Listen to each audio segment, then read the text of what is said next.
Hello students, welcome back to our YouTube channel Sarika Teacher. Today we are going to learn lesson number 1.3 Little Girls Wiser Than Old People from 7th Standard.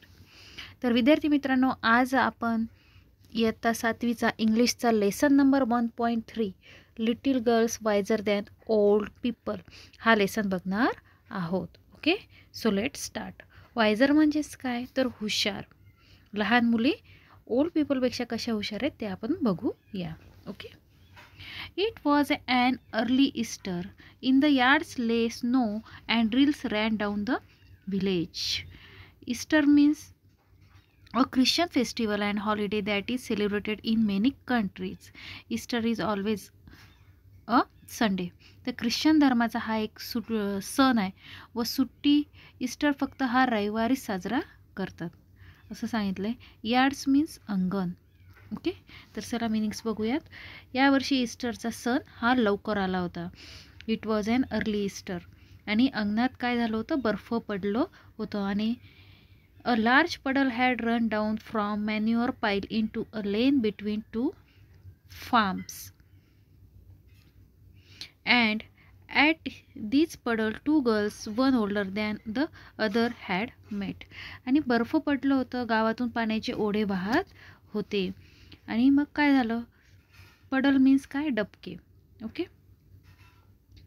At this puddle two girls, one older than the other, had met. आणि तिथे दोन मुली एकमेकींना भेटल्या. तर इथे बघा नवीन शब्द आला आहे, मॅन्युअर. मॅन्युअर म्हणजेच काय तर शेणखत, पाला पाचोळा. आणि पाईल्स म्हणजे काय तर ढीग. तर एक शेणखताच्या ढिगारावर एक मोठं डबकं जे होतं ते दोन शेतांमधल्या अरुंद जागेत वाहत जात होतं. And at this puddle two girls, one older than the other, had met. आणि त्या डबक्याशी दोन मुली एकमेकींना भेटल्या. Both of them had been dressed by their mothers in new clothes. आणि दोघींना त्यांच्या आईने नवीन कपडे घातले होते. The little girl had a blue dress and the elder a yellow one with a design. आणि लहान मुलीने निळा फ्रॉक घातला होता आणि मोठीने नक्षीकाम असलेला पिवळा फ्रॉक घातला होता. Both had their heads wrap in red handkerchief. आणि दोघींनी डोक्यावर लाल कलरचे रुमाल बांधले होते. After prayers in the church the two girls went to the puddle where they show their new garments and each other and began to play. आणि चर्चमध्ये प्रार्थना संपल्यानंतर त्या दोघी मुली त्या डबक्यापाशी आल्या आणि त्यांनी एकमेकींना आपले नवे फ्रॉक दाखवले आणि त्या काय करायला लागल्या, तिथे खेळू लागल्या, to play. They wanted to plash in the water. The little girl started to go in to the puddle with her shoes on but the older girl said her. आणि मग त्या तिथे त्या डबक्याभोवती खेळू लागल्या आणि त्यांना त्या पाण्यात काय होतं, डुबायचं होतं. ते पाणी थपथप करून त्यांना उडवायचं होतं. आता लहान मुलं तुम्ही जर असे तर काय केलं असं तेच खेळ. आपण पाणी जर दिसलं तर पाण्यात जातो आणि तिथे काय करतो, थपथप करून पाणी उडवण्याचा प्रयत्न करतो. तसंच या दोघीजणी करायला लागल्या. The little girl started to go in to the puddle with her shoes on the but the older girl said to her. छोटी मुलगी पायातील बुटांसकट, शूज सकट ती त्या डबक्यात शिरू लागली. तेव्हा मोठी मुलगी तिला म्हणाली, don't go Malasha, your mother will scold you. I will take off my shoes and you do the same.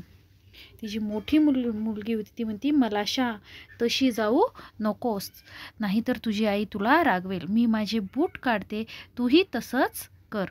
तू बुटासकट त्या डबक्यात जाऊ नकोस, ती मुलगी तिला म्हणते. The girl took off their shoes, raised their skirts and walked through the puddle towards each other. मग त्या मुलींनी आपापले बूट काढले आणि त्यांचा जो फ्रॉक होता, स्कर्ट होता, तो थोडा वर उचलला आणि त्या डबक्यातून एकमेकींच्या दिशेने चालू लागल्या. Malasha step in up in her ankles and sed.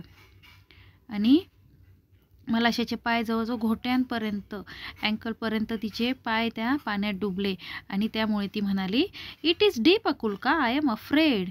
अकुल्का, हे डबके तर खूपच खोल आहे, मला भीती वाटते. नेव्हर माइंड, हरकत नाही. She reply, it will not be any deeper, come straight toward me. ती त्यावर ॲन्सर देते की यापेक्षा ते अधिक खोल नसेल, तू स्ट्रेट थेट माझ्यापर्यंत चालत ये. They came closer to each other. Akulka said, Malasha, look out and do not splash it up, but walk softly. आणि मग दोघी एकमेकींच्या जवळ आल्या आणि मलाशा तिला म्हणते, मलाशा लक्षात ठेव, चिखल उडवू नको. डू नॉट स्प्लॅश म्हणजे चिखल उडवू नको आणि थोडं जपून चाल. वॉक सॉफ्टली म्हणजे जपून चाल. She had barely said that when Malasha plum her foot in to the water and bespatter म्हणजे चिखलाचे डाग. Okay. Akulka's new dress and not only her dress but also her nose and eyes. तर barely म्हणजे काय, तेवढ्यात ती बोलतच होती, तिला सांगतच होती की चिखल उडवू नको. तिचं बोलणं पूर्ण व्हायच्या आतच मलाशाने धपकन पाण्यात काय केला, पाय बुडवला आणि अकुलकाच्या नव्या फ्रॉकवर चिखल उडवला. फक्त फ्रॉकवरच नाही तर तिच्या नाकावर आणि डोळ्यांवर सुद्धा चिखलाचे शिंतोडे उडाले.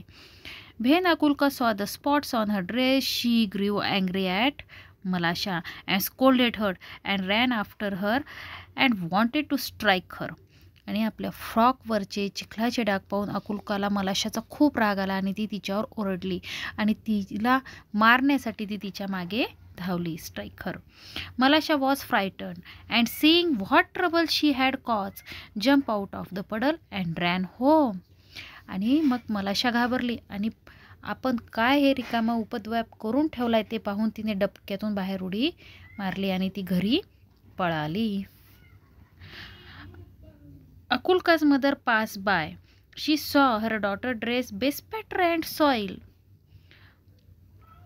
पास बाय म्हणजे मीन्स जवळून जाणे, सॉईल म्हणजे मातीने भरलेला. तर तिथून जात असताना अकुलकाच्या आईने आपल्या मुलीला चिखलाचे शिंतोडे उडाल्याने खराब झालेला फ्रॉक त्यांनी बघितला. बेसपॅटर म्हणजे शिंतोडे उडणे. Where occurs one did you get yourself so dirty. आणि मग ती तिला म्हणते, अगं नतभ्रष्ट मुली, स्वतःला एवढं घाण करून घेतलंयस तू, एवढं कुठं घाण करून घेतलंयस. Malasha had purposely splash it on me. आणि मग ती मुलगी तिच्या आईला सांगते की मलाशाने मुद्दाम होऊन माझ्यावर शिंतोडे उडवले. अकुलका's mother grabs Malasha and gave her knock on the nape of her neck. Grapes means पकडणे, नॉक म्हणजे फटका आणि नेक ऑफ हर नेक तर मानेच्या मागच्या बाजूला. अकुलकाच्या आईने मलाशाला घट्ट पकडले आणि तिच्या मानेवर फटका मारला. मलाशा began to howl and her mother ran out of the house. आणि मग मलाशा किंचाळू लागली. began to howl, howl म्हणजेच काय, किंचाळणे. and her mother ran out of the house आणि तिची आई घरातून धावत बाहेर आली. why do you strike my daughter? she began to scold her neighbor. आणि तुम्ही माझ्या मुलीला का मारताय माझ्या मुलीला, ती शेजारणीवर काय करू लागली, ओरडू लागली. One word brought back another and the women began to quarrel.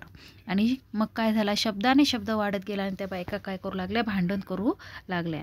The men too ran out and a big crowd gathered in street. आणि मग काय झालं की पुरुषही धावत बाहेर आले आणि रस्त्यावर भली मोठी गर्दी तयार झाली. गॅदर म्हणजे गर्दी. All were crying and nobody could hear his neighbor. आणि सर्वजण फक्त आरडाओरडा करू लागले आणि कोणीच कोणाचं ऐकेना झालं. दे scolded and cursed each other. One man gave another man a push and a fight had begun. When Akulka's grandmother came out she step in the midst of pigeons and began to talk them. आणि कोणालाच बाजूच्या माणसाचं म्हणणं सुद्धा ऐकू येईना. सर्वजण एकमेकांवर ओरडू लागले, शिव्या शाप देऊ लागले. कर्स मीन्स शिव्या शाप देऊ लागले. आणि तेवढ्यात काय झालं, एका माणसाने दुसऱ्या माणसाला धक्का दिला आणि तिथे अजून भांडण चालू झालं. When Akulka's grandmother came out, तेवढ्याच अकुलकाची आजी काय झाली, बाहेर आली. She step in the midst the pigeons and began to talk them. आणि ती शेतकऱ्यांच्या मधोमध जाऊन ती उभी राहिली आणि त्यांच्याशी बोलू लागली. What are you doing dear sons. माझ्या प्रिय लाडक्यांना, तुम्ही हे काय करत आहात. Consider the holiday, this is the time for rejoicing. आणि हा सुट्टीचा दिवस आहे, याचं भान ठेवा. आनंद साजरा करण्याची ही वेळ आहे. And see what sin you are doing. आणि तुम्ही हे काय पाप करत आहात ते पहा. सीन मीन्स पाप. SIN sin. Okay. Next page.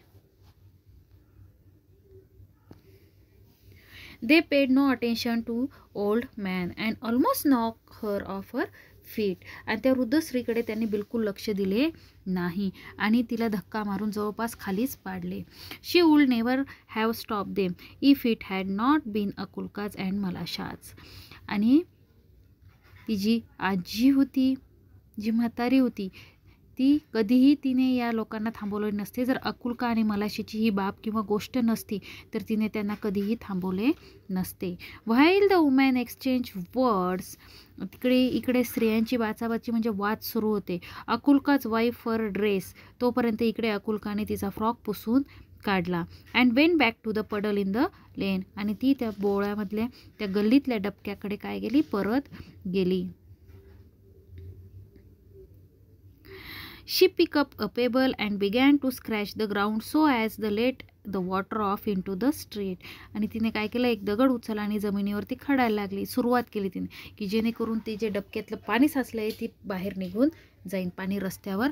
आणि तिने ते स्क्रॅच केल्यावर पाणी काय झालं, रस्त्यावर वाहू लागलं. Next. While she was scratching, Malasha came up and began to help her. आणि जेव्हा तिचं जमीन स्क्रॅच करणं चालू होतं तेव्हा तिथे कोण आली, मलाशा आली. She picked up a chip and winded the reel. आणि तिने सुद्धा दगडाचा एक चपटा तुकडा घेतला आणि ती सुद्धा काय करायला लागली, स्क्रॅच करायला लागली आणि तो ओढा रुंद केला. The peasants had begun to fight just as the water went down the reel toward the place where the old woman trying to separate the men. Peasants means शेतकरी. Okay.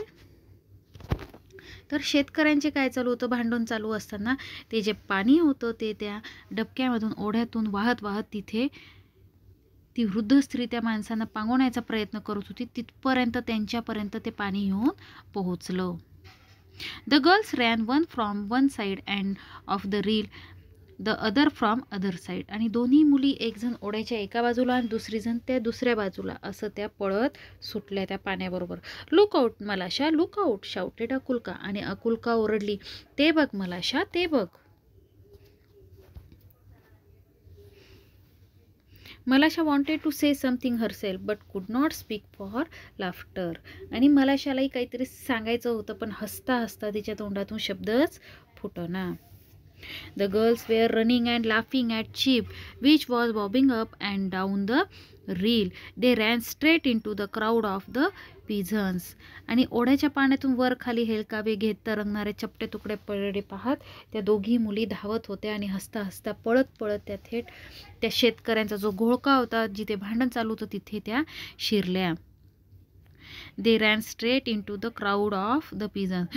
The old woman saw them and said to the peasants. आणि त्या वृद्ध स्त्रीने त्या दोघींना बघितलं, त्या आजीने त्या मुलींना बघितलं आणि ती शेतकऱ्यांना म्हणाली, Shame on you before God, men, you have started fighting on account of these two girls. They have long ago forgotten it. आणि ती म्हणते की अरे लोकांनो, देवासाठी तरी स्वतःची लाज बाळगा. ज्या दोन मुलींच्या कारणाने तुम्ही भांडू लागल्यात त्या केव्हाच भांडण विसरून गेल्या आहेत. The dear children have been playing nicely together. आणि त्या भांडण विसरून काय करतायत, एकत्र बघा. लाडक्या मुली एकत्र किती छान खेळू लागल्या आहेत. They are wiser than you. त्या तुमच्यापेक्षा समंजस आहेत, त्या तुमच्यापेक्षा काय आहेत तर हुशार आहेत. The men look at the girls. त्या लोकांनी त्या मुलींकडे बघितलं अँड दे फेल्ट अशेम. आणि त्यांना स्वतःची लाज वाटू लागली. Then they laugh at themselves and scattered to their farms. आणि मग ते स्वतःच्याच वागण्याला हसू लागले आणि आपापल्या शेताकडे ते पांगले. स्कॅटर्ड म्हणजे पांगणे अँड फार्म्स म्हणजे काय तर शेत. Count Leo and Tolstoy, adapted from translation by Leo Wiener. तर ही जी कथा आहे ही कथा होती काउंट लिओ टॉल्स्टॉय यांची ही कथा होती. तर अशा पद्धतीने विद्यार्थी मित्रांनो, आज आपण 7th स्टँडर्डचा the girls wiser than the old, the little girls wiser than the old people हा लेसन आपण बघितला. I hope you understand it. तेव्हा पुन्हा भेटूया आपण नेक्स्ट व्हिडिओमध्ये. तोपर्यंत बाय.